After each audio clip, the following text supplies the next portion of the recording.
How's it going guys, Chris here, and today I'm going to be going over a bunch of things that I feel should be added and changed to Battlefield 2042's current format to make it a drastically better game, which would not only give it a far better chance of succeeding in the future, but also bring a lot of the fans back to the series, along with the ones that played the game at launch and decided to stop playing soon after.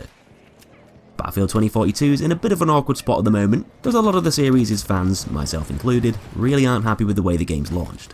It's not in a terrible shape as a whole, there's some decent foundations that have been laid, and it's bound to get much better over time. But there's still a bunch of stuff that could be altered and tweaked to make the game appeal to a much wider community. Stuff that'd make it a far better experience and drastically improve the game's reputation amongst the fans, helping to bring back some of its identity. There is going to be some criticism in this video surrounding the game, but it's going to be constructive criticism, with a lot of genuine feedback on how it can be improved. I think I can speak for a lot of Battlefield fans when I say that we want what's best for the game and we want it to be a success, like many of the titles in the past. And most of all, we actually want a proper Battlefield game. I can honestly say that it's only going to succeed if things change soon, because being stubborn and leaving the game the way it currently is only going to damage the franchise's image for not only Battlefield 2042, but future titles in the series going forwards. So there's 10 different things I want to mention today, all things that could make Battlefield 2042 a drastically better game. A lot of these points you'll probably be able to relate to yourself if you're a big Battlefield fan, but let's get the most obvious thing out of the way with first, that being the bugs and performance issues. Now I've got to give credit where it's due. DICE have already done a pretty fantastic job at addressing these bugs, and compared to how the game launched, the game is already in a far better position, with hundreds of problems getting sorted and fixed within weeks of the game's arrival. This is probably the fastest I've seen so many bugs get squashed so soon after launch, and I have no doubt that most of them will be gone by early next year. With that said, there are a fair few glaring issues still present, and although further improvements are coming soon, there's still some generally poor performance in certain matches, stuff like bad netcode, hit registration and rubber banding, combined with the fact that aim assist is barely functioning on console, and can actually make aiming trickier, and these are all things that are going to make the game quite frustrating to play at times. I'm not really too worried about all of this in the grand scheme of things, hence why I put it first in the list to get it out of the way, because I know that squashing bugs and improving performance will be DICE's top priority right at the moment. But I can't ignore this point, because it's still something that's dampening the fun and causing concern amongst the community at this point in time.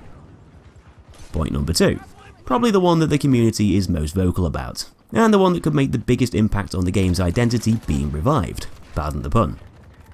This is the return of the beloved class system, one of the fundamental gameplay elements that makes a Battlefield game a Battlefield game. It's been around since the very start, and removing the class system is probably the most detrimental design choice that could have been made. Why do Battlefield fans want the class system back so much? Well, because it adds structure and boundaries to the game that help enforce teamwork, or help avoid metas, and gives players specific roles. Why pick the repair tool when you can use a rocket launcher? Why use an ammo crate when you can give yourself health? It's actually insulting to have 4 loadouts in the game labelled Assault, Medic, Support and Sniper, which can be customised to have whatever the hell you want them to have. But let's address the elephant in the room. Specialists. Do they belong in Battlefield? No, they bloody don't. Battlefield isn't a hero shooter, and it never should be. Although they can technically work within the boundaries of Battlefield, the specialist's idea is a straight copy from other FPS games and goes against the fact that you're just a soldier, a cog in the war machine that serves to fight and survive with the guns and equipment you've been given. No heroes, no wacky abilities, soldiers with roles to play. That's Battlefield, and that's the way it's always been. Specialists unfortunately probably won't be going anywhere in Battlefield 2042's future. Too much development time has been spent on them to be worth sacrificing, and there's probably already way too many skins and new characters that have been made behind the scenes to justify acting. Now I will say that if there was some kind of miraculous decision over at the studios and EA allowed DICE to revert back to normal soldiers, then some of the specialists' equipment like the grapple hook and wingsuit would actually make for some pretty cool alternative gadgets that could be applied to all classes. So I will say that some of them definitely add substance to the game and could still be viable.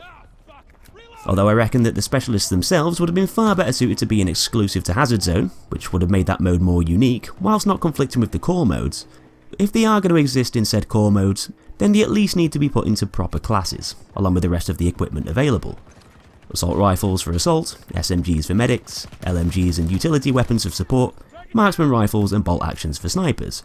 Throw in the traditional gadgets for each class like the med crate for medics, insertion beacons for snipers, you know, the standard Battlefield stuff, along with a few that are interchangeable for all classes like the med pen and armor plates, and there we go.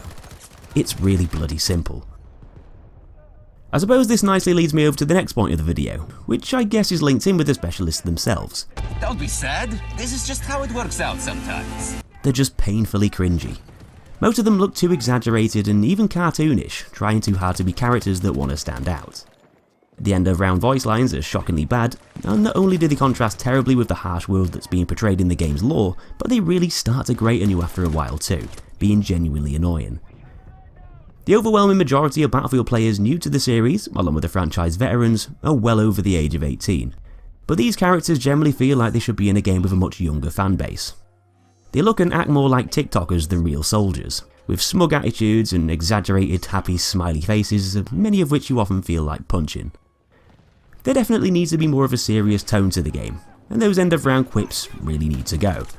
Whether they're replaced with stances where the specialists just stand there and act human without speaking or dancing or doing anything cheesy, or whether they're just gone completely and replaced with something much more useful, like end of round player stats and scoreboards like in the past games, which would be far more practical and far less goofy. No swagger, no hipster vibes, and definitely no Father fucking Winter. Just useful stuff that can benefit the player, suiting the game's tone far better too. Battlefield 5 tried to add in zany characters with its controversial elites, and let's just say that they were awfully immersion breaking, especially when you got a guy that looks like Tom Cruise from Top Gun running around with some Irish bloke that likes to punch in the air for some reason. Maybe that could have been perceived as a sign for worse things to come. But seriously, this is one of the reasons why games like Battlefield 3, Battlefield 4 and Battlefield 1 all had such great immersion, because although they weren't entirely realistic, at least they felt focused and in tune with the game's mood and lore from a stylistic standpoint. Plus they weren't trying to attract the Fortnite kids either, keeping in with the series' gritty military narrative which Battlefield fans really enjoy from the past games, especially with there being far less AAA shooters around these days that still follow that serious tone, in a way making them feel quite special, catering to the grown-up gamers. Point number 4. Maps need more cover. You're usually fine near most of the big objective points, but around them is often just a vast void of nothing. Huge empty fields, long sprawling deserts, no-go areas that might allow vehicles to rack up a bunch of easy kills, but generally haven't really been designed very well with the infantry player in mind, which is a bit strange with infantry players making up the largest portion of the game. It's a bit of a shame that a lot of these maps are so plain and simple. It would have been really nice to see them fit into the game's dystopian post-apocalyptic world a bit better, perhaps taking a bit of inspiration from Battlefield 3's Aftermath DLC, with its crumbled structures, destroyed cityscapes, and piles of rubble and debris, which all would have made for more interesting, dynamic, infantry-friendly maps. Imagine if there was a huge felled skyscraper that lay across the middle of Kaleidoscope, for example, which players could travel through like a bit of a tunnel, entering the skyscraper from multiple sides, while using the rubble around from its destruction as cover as you move towards it. Or a Battlefield Hardline style crane that's crashed into the side of one of said skyscrapers, giving players a more interesting entry point. I'd love it if this kind of stuff was put into future maps, because there really needs to be better, more interesting design routes for infantry players. Many of the past maps in other games have big stretches of openness for vehicles and snipers to excel, but most of them also had more intimately focused pathways too, that allowed soldiers to get around without the need for vehicles, whilst also funneling players into action zones, leading to more exciting gameplay as they travelled from flag to flag. A lot of Battlefield 2042's maps could really benefit from a higher asset density, or in non-game design terms, more environmental cover. Sandbags, walls, containers, why not a few burnt out tanks and some crashed condors or choppers with debris that's permanently fixed to the map? A bit like some of the destroyed tanks on Battlefield 1's River Somme. The current 2042 maps aren't bad, but they definitely benefit from extra cover in some areas. This sort of leaves me over to point number 5. The vehicles dominate the game. I know they're supposed to be powerful, but when you've often got nowhere to run or hide, or you're just stuck in the open without any means to take on the vehicles, you're pretty much screwed. It's far too easy for vehicle players to just farm kills, which kinda links in with the last point of the map design and lack of cover, but also due to the actual strength of the vehicles and the sheer amount of them allowed on the battlefield at any given time. I think DICE really needs to work on the infantry versus vehicle balance in the future, as at the moment it can be really frustrating playing as a soldier without a rocket launcher, especially on 128 player servers where there can be loads of tanks, attack choppers and assault vehicles out on the field all at once, which simply can't be countered or avoided by soldiers. And if you do manage to destroy one, it's only a matter of seconds before another is redeployed. Transport vehicles are fine and should be accessible whenever the player sees fit, but the attack vehicles with all the deadly weaponry should have more limitations. Longer cooldown times will probably help to alleviate this, so that there's more of a delay in between them spawning back in. and a lower number of attack vehicles allowed on the field, especially on breakthrough, would also help to balance things out a little bit better here too. While we're on the topic of vehicles, the new calling system could do with some tweaks. At this point in time, anyone can just plop a tank down on the map if there's one available according to the match limits. The problem is, this adds to the vehicle spam, because you no longer need to drive to the objective as you can just get one delivered nearby. Sounds like a good thing in theory, but it's bad for anyone defending that objective, because they're constantly going to get bogged down with tanks arriving far quicker than they could in the past. Not to mention the fact that people can get tanks delivered to the top of skyscrapers, the very same skyscrapers that have objective points at the top. Not exactly great if you're an attacker being met with a shell to the face as your elevator door opens. This calling system would probably work much better if it was implemented in a similar way to Battlefield 5 squad leader reinforcements, using requisition points that could be spent on attack vehicles, rangers, and perhaps even other deadly weapons and equipment that could be added to the game further down the line. Instead of it being restricted to a squad leader like in Battlefield 5, it could be made available to everyone, but you'd still need to earn points first if you wanted to spawn stuff in. This would limit the vehicle spam and give players more reward for doing well and playing the objective, rather than just handing them everything on a plate like it currently does. Another strange decision was to launch the game with a pretty big pile of the series' core features missing. Not only the series' core features, but general things that are present in practically every other shooter on the market, from AAA behemoths right down to the small indie projects. The in-game scoreboard is pretty much gone at the moment, along with the end of round scoreboard. Voice chat doesn't seem to be in the game, there's no team switch option, and it's really difficult to play in a squad with a few friends as there's very limited squad select options available at the time of making this video, which for a multiplayer only Battlefield game is kind of a big deal. Not to mention the lack of the series' much loved server browser featuring official matches, which has pretty much been around forever, being a great matchmaking tool that a lot of people relied on in the past, letting them find the perfect game for them that best suited their ping, player count, and map rotation. It's all really important but mostly basic stuff that needs adding to the game to make it more functional, and I really hope that this isn't some kind of bizarre new vision to leave these crucial features out on purpose. I'm sure a lot of these things are probably under consideration over at the studios, but the decision to leave them on the shelf in the first place is really quite concerning. I find it hard to believe that there wasn't enough time for them to be implemented, as there's already a watered down scoreboard showing squad stats in the game, along with a server browser in Portal that only shows a limited number of community created servers. Point number 8 is the addition of extra game modes, because 128 player conquest and breakthrough in All Out Warfare is pretty much all we have at the moment that's fixed to the game. There's no question that more game modes will come out over time, but the bigger question is around their longevity, being time limited, which, if we learned anything from Battlefield 5, wasn't exactly a great way to go about things. I've got no problem at all with some of the wackier community featured playlists being time limited, like the recent Snipers and Knives mode for example, but when it comes to the main ones that have had their own permanent active servers in the past, like Team Deathmatch, Domination and Rush, those are the ones that really need to stay, because they add more variety to the game and stop it from feeling stale. Especially when a lot of players don't really want to keep playing the big 128 player chaos modes with everyone running around like headless chickens, and prefer something a bit more tactical with a different tempo, taking place in more confined areas of the maps. The recent Rush playlist up in Portal is a great example of this, because it's proven that the game can be fun with less players on smaller game modes, providing they're integrated into the maps well. Although 128 players is kind of the big marketing draw, more smaller permanent game modes would be much appreciated in the community, featuring 32 and 64 players respectively, with even smaller versions of the existing modes, like a Conquest Small option with 64 players, being available to hop into whenever the player wants, on cut down versions of the 2042 maps. Point number 9. The game really needs more content, especially on the 2042 side, with that being the main part of the experience. What I mean by this is the lack of guns and equipment. Battlefield games of the past have been well known for typically releasing with an impressive variety and quantity of different toys for us to play around with, but this time there's noticeably less at launch. I can only assume that development struggles might be accountable here, and the pandemic surely hasn't helped at all either. Perhaps some stuff is being held back for the game's seasonal live service thing. The decision to add different caliber types for weapons that can be changed to alter the gun's damage models could also be another reason, because when you think about it, each weapon can now function in slightly different ways due to their ammo types.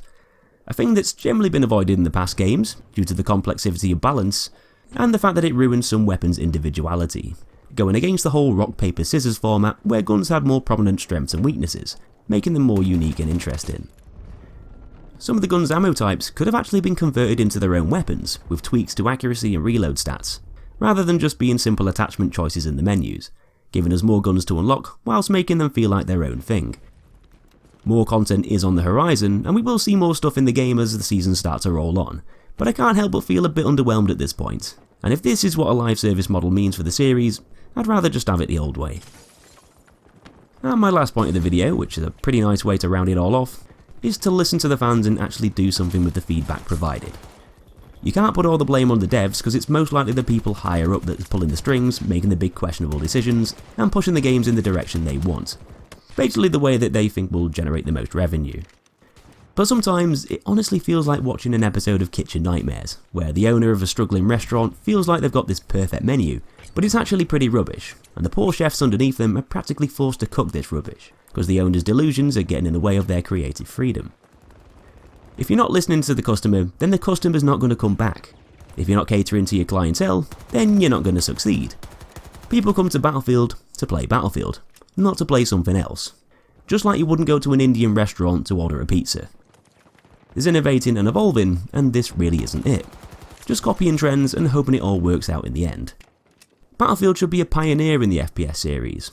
It shouldn't be following in the shadows of other games, it should be paving the way forwards, becoming the very thing that other game studios will want to try and replicate instead. Rather than chasing what's popular at the time, it'd be far better to be original and strive to make the best version of itself, using inspiration from past games and building upon that, attracting the people that enjoy that type of game, rather than trying to steal fans from others, which are likely to have already built up loyalty with those other games. Battlefield had its own style in the past with things that fans love, and I can honestly say that there's no other game out there that does what Battlefield does so well, with its large-scale sandbox experiences and its variety of ways to play. That's the reason why I think Battlefield 2042 could still turn out to be a great game in the end, because it still manages to hold on to some of Battlefield's best aspects, despite needing a few drastic changes to set it back on the right course. Ignore the hate circle jerks and people bashing the game for likes on Reddit, but don't ignore constructive feedback, and the voices of the fans that want this game and franchise to move in the right direction going forwards. At the end of the day, these are your customers, and most of them aren't trying to start fires, they're trying to extinguish the fires before they burn the place down. So I know that a few of the points mentioned in this video will be acted on, but how many is uncertain. I reckon these things would make a dramatic difference to the game's success and the game's reputation, and I really hope that this feedback, along with the general feedback amongst the community, is being taken seriously and is under consideration. Feel free to give your thoughts down below in the comments, share this video so it gets the message around, and subscribe for more content coming up in the future. Thanks for watching guys, and I'll see you in that next one.